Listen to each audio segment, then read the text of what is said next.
Halo semuanya, pernah nggak kalian membayangkan ada benda yang ukurannya 1/miliar meter? Ukuran itu disebut nanometer. Nah, dunia yang mempelajari nanometer adalah dunia nanoteknologi. Nah, muncul satu pertanyaan.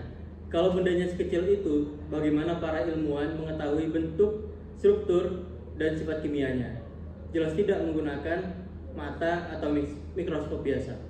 Untungnya ada teknologi yang mampu melihat material nano tanpa benar-benar melihat secara langsung, yaitu spektroskopi.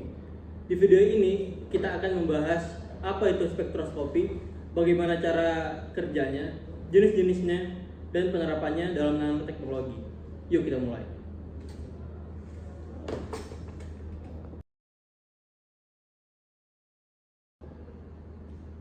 Sebelum kita masuk ke inti video, kita akan memasuki apa sih definisi dari nanoteknologi, lalu definisi spektroskopi.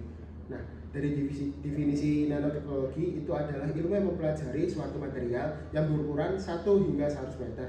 Kebayangkan sekecil apa itu, makanya ukuran dari nanomaterial itu bisa berubah suatu waktu dengan ukuran normalnya. Lalu timbullah rumusan masalah dari suatu nanomaterial. Nah, kita mempunyai jawaban dengan menggunakan suatu karakterisasi, yaitu untuk melihat suatu material itu dan komposisinya sebagai suatu material. Lalu kita masuk ke definisi spektroskopi. Nah, definisi spektroskopi ini adalah ilmu yang mempelajari interaksi antar cahaya atau gelombang elektromagnetik dalam suatu material.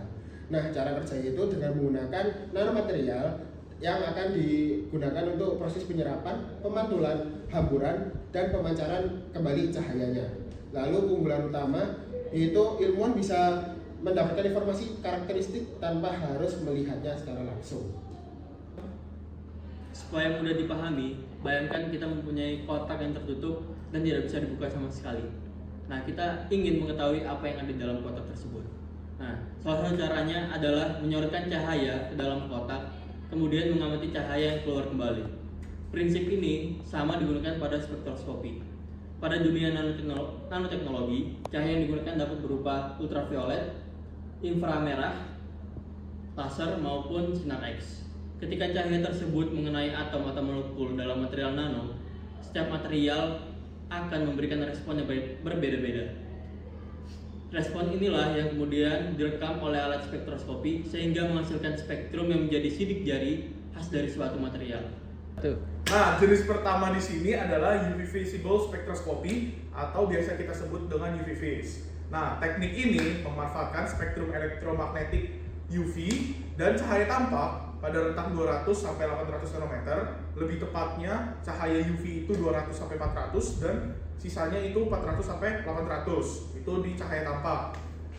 Nah, spektrum elektromagnetik ini digunakan untuk mengetahui bagaimana suatu material bisa menyerap cahaya dan untuk mengetahui konsentrasi dari sampel tersebut.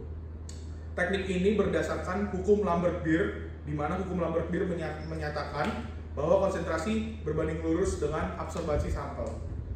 Pada nanoteknologi, UV banyak digunakan untuk mengidentifikasikan pembentukan nanopartikel, menentukan ukuran relatif partikel, serta mempelajari sifat optiknya. Nah, selanjutnya kita membahas FTIR atau Fourier Transform Infrared Spectroscopy.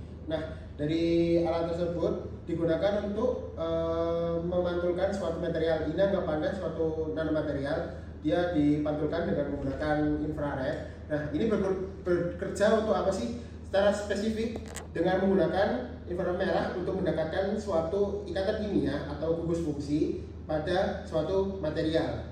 Nah, di dalam nanoteknologi, FTIR ini memiliki peran yang sangat penting dalam proses karakterisasi karena memungkinkan para peneliti untuk mengidentifikasi dan mengetahui senyawa apa saja yang terbentuk atau terdapat pada permukaan nanopartikel. Jenis berikutnya adalah Raman spektroskopi.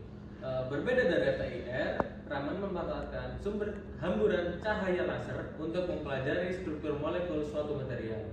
Teknik ini sangat banyak digunakan untuk menganalisis grafen, karbon nanotube, maupun berbagai material karbon yang lain lainnya karena mampu memberikan informasi struktural kristal yang sangat detail. Lalu timbul pertanyaan-pertanyaan penting. Mengapa sih spektroskopi ini begitu sangat penting dalam dunia nanoteknologi? Nah, jawabannya itu simpel. Karena tanpa spektroskopi, perilmuan itu seperti berjalan di dalam kegelapan. Nah, itu yang menjadikan mengapa teknik ini bertujuan untuk melihat dan memastikan aplikasi nano itu bekerja nyata di kehidupan kita. Nah, contohnya itu ada 3 bidang dasar. Nah, yang pertama ada di bidang kesehatan. Nah, kalian itu udah tahu kan kalau sekarang obat itu bisa diantarkan lewat nanopartikel. Nah, spektroskopi inilah yang bertugas memastikan komposisi pembawa obat itu sudah benar dan pas. Mengapa harus pas? Supaya saat masuk ke tubuh, obatnya bisa bekerja efektif, melepaskan dosis dengan efisien, dan yang paling keren, bisa langsung menembak tepat sasaran ke sel yang sakit tanpa merusak sel-sel yang sehat di sekitarnya. Nah, yang kedua, kita lihat di bidang lingkungan. Masalah polusi udara, air, atau tanah seringkali nggak kasat mata kan? Nah, disinilah spektroskopi itu masuk sebagai penjaga. Teknologi ini juga mampu mendeteksi polutan tersembunyi, kandungan logam berat beracun, hingga kontaminan mikro di dalam air, serta tingkat sensitivitas di luar yang sangat tinggi. Nah, jadi kita juga bisa tahu ada bahaya yang kita juga dapat cegah sejak dini. Yang ketiga, di bidang material maju, nah kita tuh juga sadar atau tidak sadar ya, teknologi masa depan yang kita pakai sekarang lahir dari sini. Spektroskopi dipakai untuk meneliti dan mengembangkan sensor pintar yang lebih peka seperti baterai, gadget, maupun di kendaraan listrik. Seperti pada kendaraan listrik dengan kapasitas yang jauh lebih besar dan awet. Sel surya sendiri juga menjadikan lebih maksimal terhadap penyerapan energi sampai pada perangkat elektronik yang super cepat, semuanya bisa berbasis dalam nanoteknologi. Jadi, kebayangkan sekecil itu ukurannya, tapi dampaknya begitu besar buat masa depan kita. Jadi, dapat kita simpulkan bahwa spektroskopi merupakan salah satu teknik karakterisasi yang sangat penting di dalam dunia nanoteknologi.